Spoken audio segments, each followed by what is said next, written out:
Notre maison brûle. Et nous regardons ailleurs.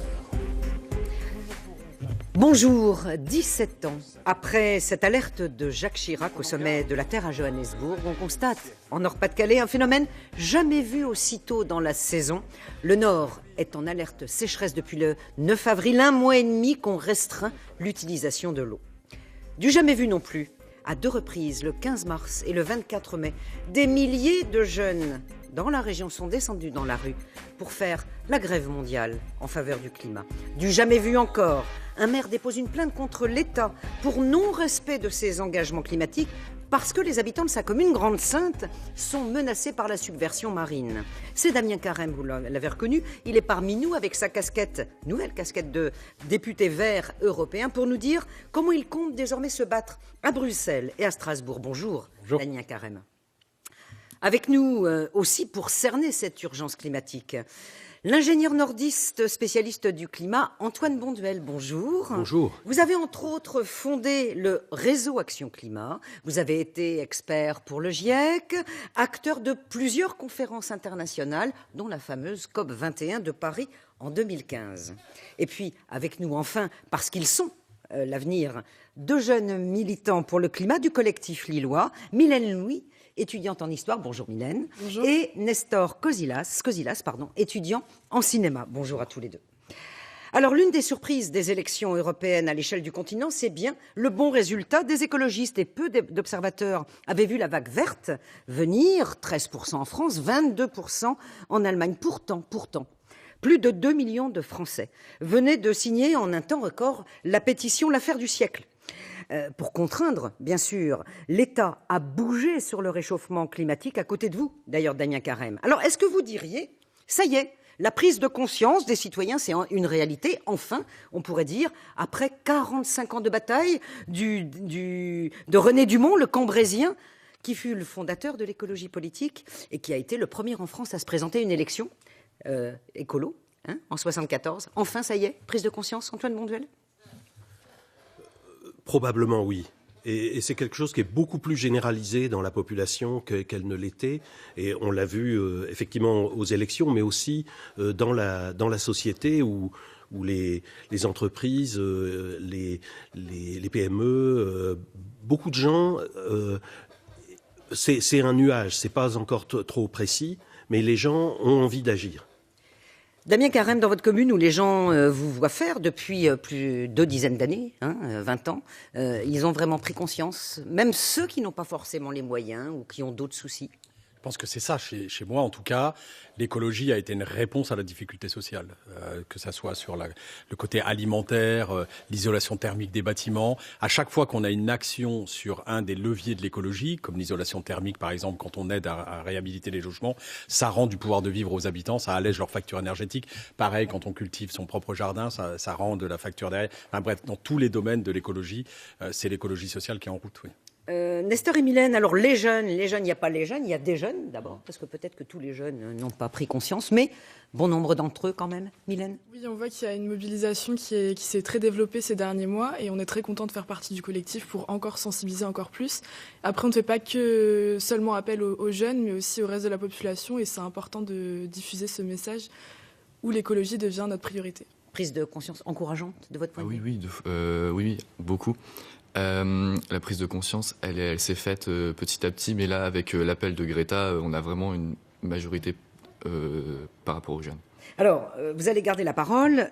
En France, Mylène, le candidat écologiste est arrivé en tête chez les 18-24 ans avec 25% des suffrages. Chez les 25-34 ans, il obtient même 28%. Alors, les sondeurs reconnaissent qu'ils se sont trompés, en particulier pour estimer le vote des jeunes. Ce vote des jeunes, est-ce qu'il dit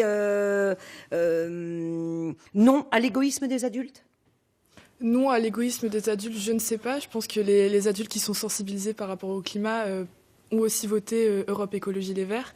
Et le vote des jeunes était prioritairement, je pense, pour montrer que l'écologie doit être au cœur des programmes. Et c'est pour ça que les jeunes ont décidé de voter Europe Écologie Les Verts. Alors là, vous y faisiez allusion, Nestor, la lycéenne suédoise Greta Thunberg a finalement déclenché en peu de temps, depuis août dernier finalement, un mouvement mondial des jeunes pour appeler les terriens à un changement de mode de vie et de consommation. Il y a aujourd'hui des collectifs de jeunes pour le climat partout dans le monde. Est-ce que vous dites non au développement économique et à la croissance telle qu'on la connaît quand même depuis pratiquement la fin de la Seconde Guerre mondiale ? C'est une question effectivement qui fait beaucoup débat même au sein du collectif et on est d'accord pour dire qu'il n'y a pas de justice écologique sans justice sociale et donc on se bat aussi pour ces revendications notamment par rapport au transport en commun gratuit pour tous. Vous nous en reparlerez tout à l'heure. Vous vous estimez décroissant ? Décroissant, comme l'explique Aurélien Barros, ça dépend de ce qu'on met derrière le mot décroissant. À l'heure actuelle, on parle de décroissance au niveau économique, mais si on parle de croissance dans l'altruisme et la fraternité, alors on est aussi sous une forme de croissance. Donc décroissance économique, oui, certainement, mais il ne faut pas oublier ce qu'on va gagner derrière ça. Antoine Bonduel, sur les constats qui fondent l'urgence climatique, 3 rapports du GIEC, le groupement intergouvernemental sur l'évolution du climat, je le rappelle, qui fut prix Nobel de la paix en 2007. Donc 3 rapports du GIEC sortent en ce moment, ils vont tous dans le même sens, que ce soit sur l'alerte sur la hausse des températures, sur le sol, la menace concernant le sol, les arbres et les forêts, et bien sûr sur la fonte des glaces. Qu'est-ce qu'il faut prioritairement ? Freiner, inverser, stopper si on veut éviter la catastrophe mondiale.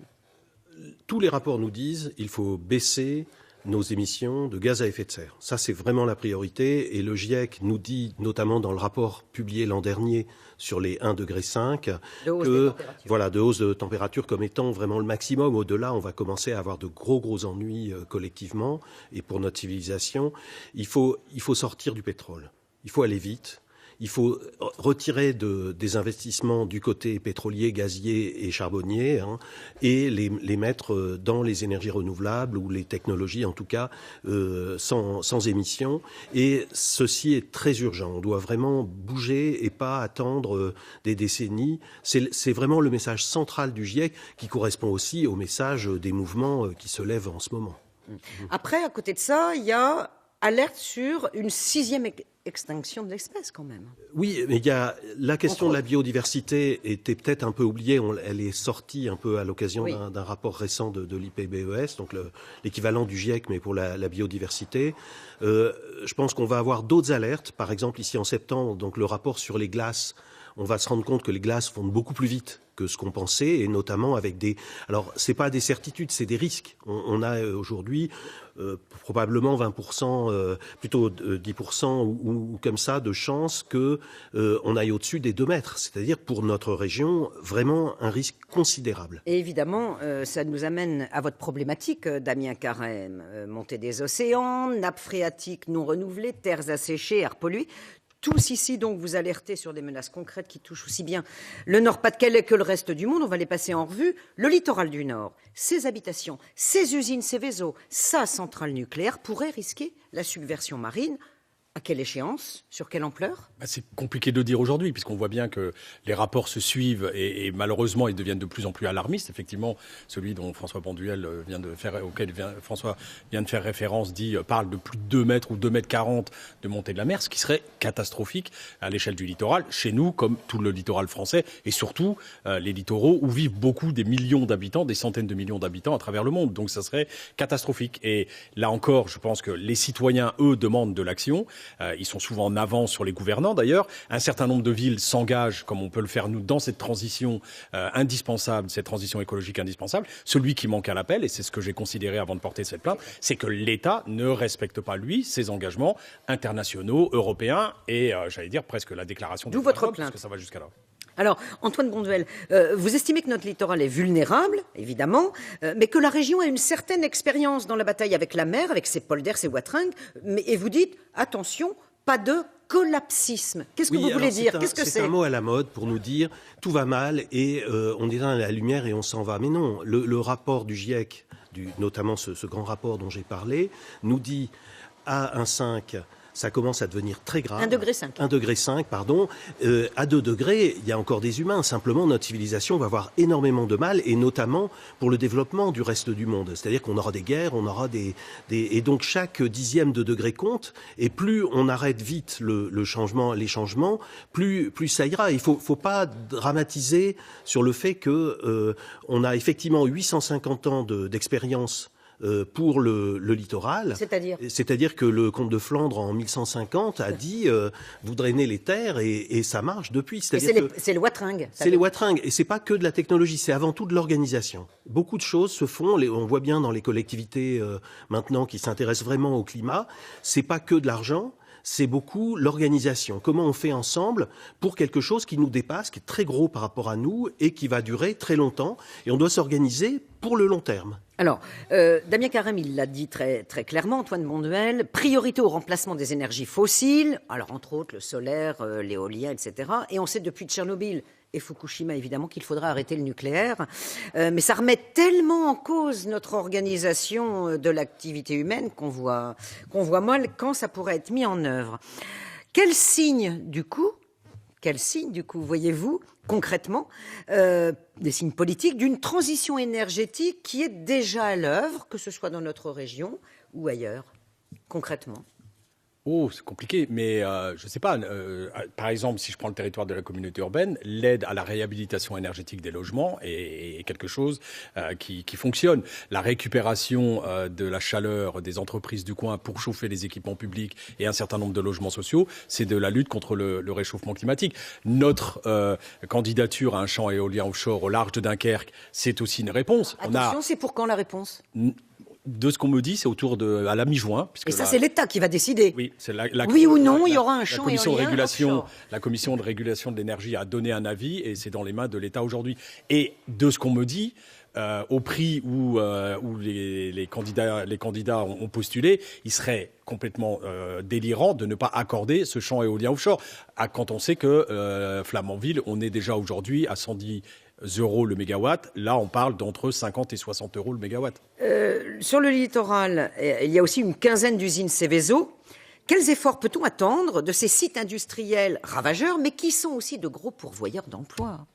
Oui, de moins en moins quand même. Je rappelle que ma ville a été construite pour les besoins d'Arcelor. Il y avait 12 000 salariés, il n'y en a plus que 2 400 aujourd'hui. Mais c'est vrai que ça fait vivre l'économie locale, et on ne va pas cracher dessus. Donc il faut qu'on s'inquiète de les maintenir le plus longtemps possible pour pas qu'il y ait une catastrophe économique et sociale sur l'agglomération. Donc Arcelor s'est engagé à la réduction de ses émissions de CO2 par des dispositifs. Grâce à quoi? Grâce à la taxe carbone, parce qu'il va payer beaucoup de taxes carbone pour polluer, qu'il s'engage dans cette réduction-là.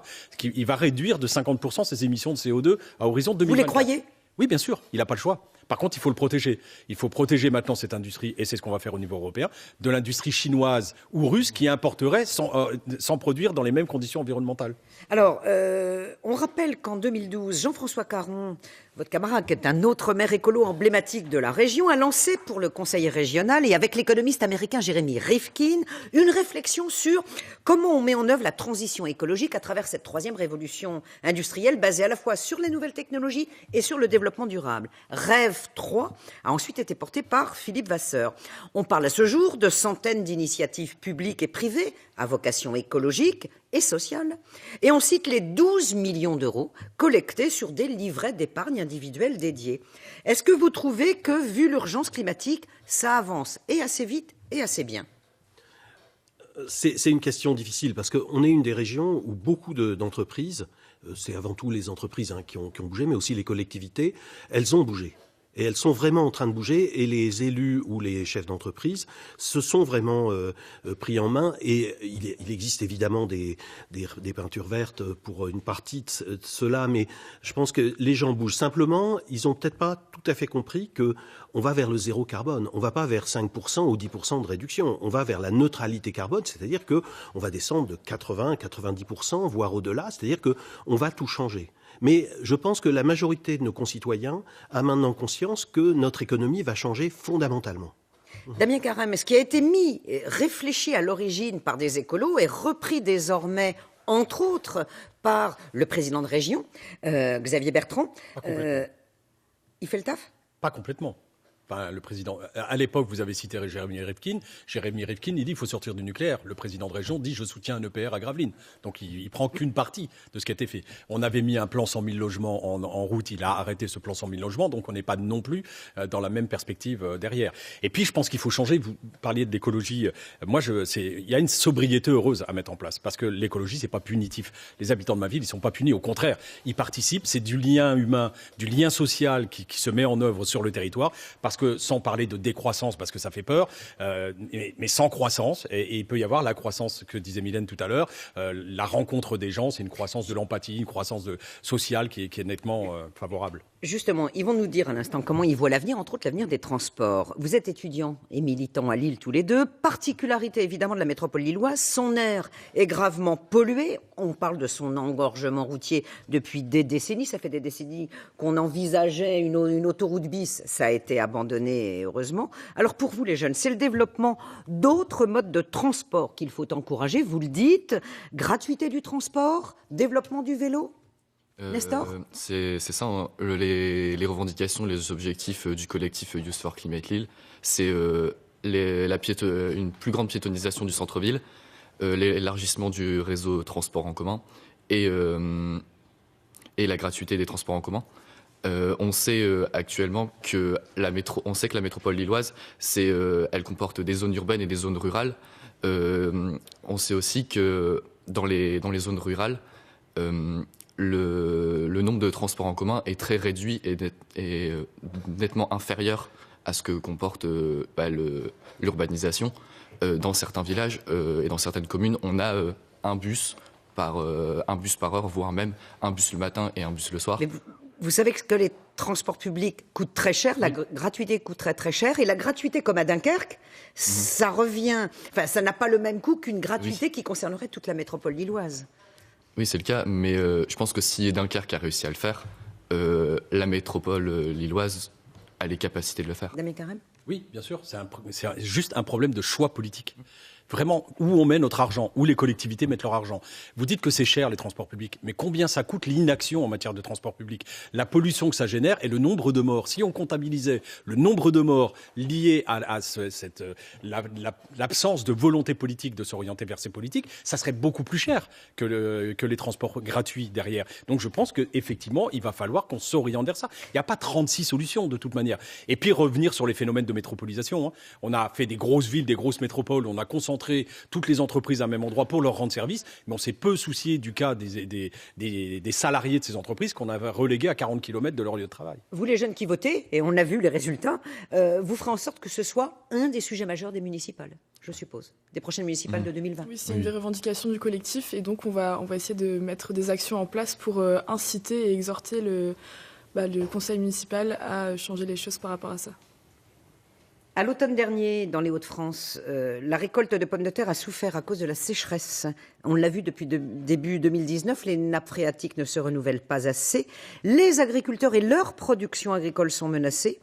En attendant de pouvoir aller plus vite vers un autre mode d'agriculture, qui bannirait bien sûr le modèle industriel intensif, qu'est-ce qu'il faut faire au plus vite, Antoine Bonduel ? Pour le coup, sur l'eau, c'est des choses pour lesquelles on a commencé. On sait qu'il y a des risques de coulées de boue avec des pluies vraiment diluviennes en hiver et des sécheresses dramatiques en été. Ici, dans le Nord, on aura en plus plutôt moins de soleil. Hein. S'il y a 2 à 3 degrés de plus, on aura du brouillard plus souvent. On n'aura pas forcément plus de soleil. On aura chaud. Mais les agriculteurs, pour le coup, il faut aussi les aider à se transformer. Et je pense qu'on peut en parler. Les collectivités là-dessus ont un rôle important pour acheter leurs produits. Damien Carême, là-dessus ? Oui, on peut accompagner les agriculteurs. On a décidé à l'échelle de la communauté urbaine une politique agricole et alimentaire sur l'agglomération.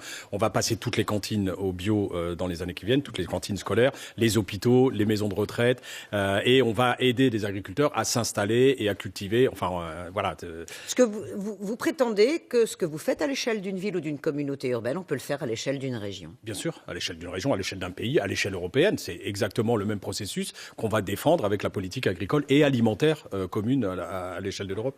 Alors, on l'a vu avec le débat sur le glyphosate, ou celui sur les fermes à 1000 vaches, à 40 000 poulets, à 500 veaux. Tout le monde n'est pas prêt à faire les efforts, y compris pour produire et pour manger bio et local. Pour vous, qui militez pour préserver cette planète, c'est vraiment une autre priorité ? C'est qui ? C'est Nestor qui répond. Oui, c'est le local et le bio, ça reste une priorité. Le local, il s'est déjà développé avec de nombreuses associations. On a le réseau AMAP qui est vraiment sur toute la France. On peut trouver proche de chez soi beaucoup de fermes, beaucoup d'associations qui peuvent nous aider à manger local. On a aussi dans le Nord, on a aussi Biocaba qui est pareil, qui est une petite, qui est une association, c'est la même chose. Et Biocaba dans le Nord s'est engagé et s'est associé à l'ILSU d'insertion, du coup, qui est une association de réinsertion professionnelle. Oui, puisque je rappelle que vous êtes militant du collectif lillois. Oui. Voilà, c'est pour ça que vous parlez de Lille, mais c'est un bon exemple. Cela dit, le bio, ça coûte cher. Comment on fait quand on est jeune et qu'on n'a pas beaucoup d'argent pour bien manger ? En soi, le bio, c'est un fait, ça coûte cher, sauf qu'il y a une étude belge qui l'a relié et qui montre dans sa recherche que on peut avoir un menu bio au même prix qu'un menu conventionnel. C'est juste qu'il va falloir qu'on adapte son alimentation, qu'on adapte ses besoins. Et du coup, on peut avoir un menu qui sera pareil, qui sera équilibré, mais en plus qui sera bio. Du coup, on peut l'avoir et c'est possible. Je pense qu'il faut arrêter aussi le clivage entre le bio, c'est pour ceux qui ont les moyens, et le reste, c'est pour ceux qui n'ont pas les moyens. Il faut arrêter de se servir aussi au niveau marketing et du fait que ce soit bio, donc c'est beaucoup plus cher. Nous, il y a des produits bio de petits producteurs qui sont à côté de chez nous au prix largement abordable. C'est juste qu'il y a une très mauvaise communication aussi par rapport à ça, et notre rôle en tant que membre du collectif, c'est aussi d'éveiller les consciences sur un autre mode de consommation. Bien dit. Pour enrayer la dérive de l'agriculture industrielle, Damien Carême, pour inverser la croissance mondiale des gaz à effet de serre, pour freiner la 6e extinction de l'espèce, l'Europe, est-ce que c'est le bon périmètre ? C'est un bon périmètre avec le budget qu'elle consacre à la politique agricole, puisque 56 milliards d'euros, c'est presque 40% du budget de l'Europe va sur l'agriculture. C'est 9 milliards, je crois, en France qui est donc redistribué. Et oui, c'est un moyen de réorienter le modèle agricole et alimentaire pour faire en sorte que le bio devienne accessible à tout le monde. Aujourd'hui, il n'y a pas que le bio, c'est pour ça qu'on met la part alimentaire dedans. Vous savez, moi, la première fois, on a fait une récolte de jardin partagé. On faisait une petite fête et il y a une petite fille de 8 ans qui dit c'est la première fois que je vois ma mère éplucher une carotte. Parce que les gens vont dans les supermarchés acheter des carottes râpées, toutes prêtes, avec tout ce que contiennent aujourd'hui ces markets-là. Et c'est très mauvais pour la santé. Donc on sait qu'aujourd'hui, le mode alimentaire provoque des problèmes de santé publique. Et là aussi, c'est un coût qu'il faudrait intégrer dedans. Sauf que l'Europe, bon périmètre, mais il y a aussi d'énormes freins à la transition écologique. On pense au lobby industriel, on pense aux paradis fiscaux. Comment on fait à 28, ou même à 27, moins les Britanniques, pour les neutraliser ? On résiste. Moi déjà en tant que maire, vous avez la pression des lobbies déjà.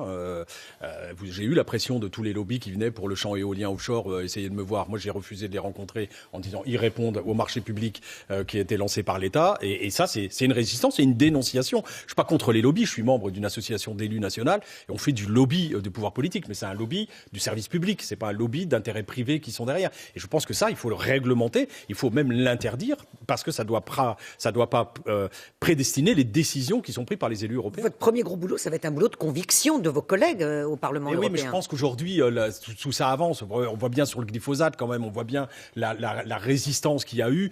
Tout tombe, tous les murs sont en train de tomber aujourd'hui. Et puis il y a un autre critère, je veux terminer là-dessus, c'est qu'on consacre plus assez de budget à notre part alimentaire. On était à 21% il y a quelques années, on n'est plus qu'à 11%. Et les agriculteurs, salaire moyen, 450 € par mois. Donc même eux souffrent de ces conditions-là. Antoine Bonduel, on parlait des lobbies, le charbon encore.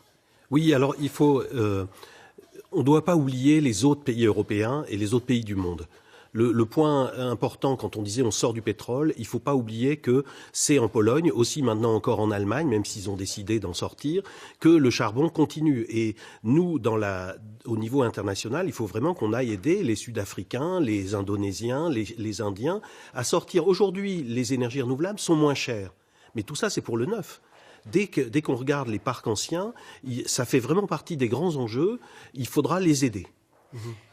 Mylène Nestor, avec leur présence massive sur les internets, Les jeunes sont particulièrement à la merci des GAFAM, qui dictent leurs lois, qui nous tiennent tous par des algorithmes addictifs. Alors vous faites de la maîtrise des grandes firmes polluantes et des GAFAM en particulier une priorité.